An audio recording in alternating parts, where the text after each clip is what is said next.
From the Gulf and being comfortable around the water and on the water. We got hired one time. I say we, Guy got hired. I got drugged along by him to go down to the Bahamas to play the 60th birthday party of one of the richest women in Texas.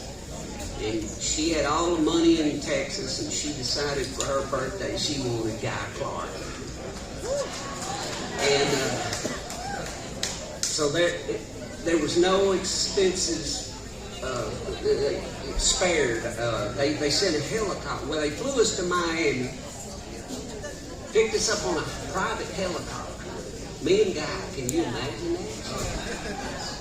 And flew us to the Bahamas, and we landed right next to this big old yacht, as big as this building.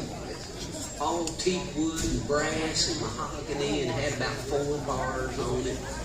And that's where the birthday party was, and we played all night long on that yacht.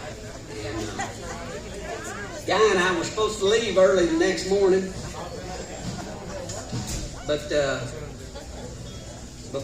right before we woke up, a big old storm blew in.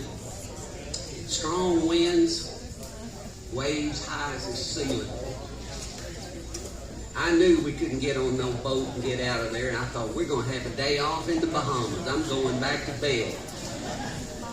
And that's when I heard, Verlon, get your shit together. I've hitched us a ride.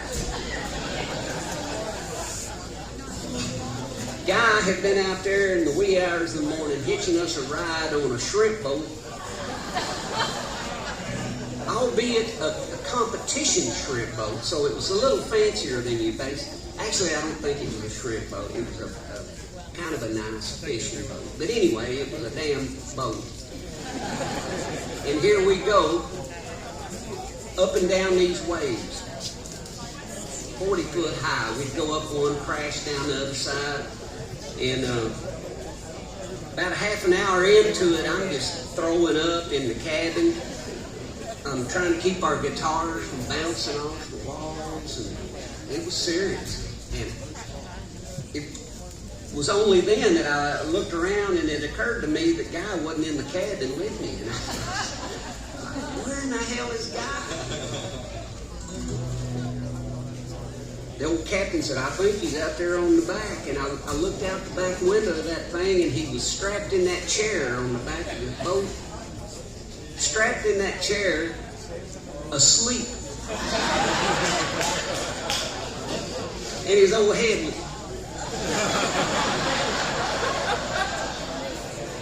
flopping, and a smile on his face the whole time. I got a feeling he wasn't sleeping. I think he passed out. Well, whatever. Whatever it was, he looked comfortable. And he looked at home out there.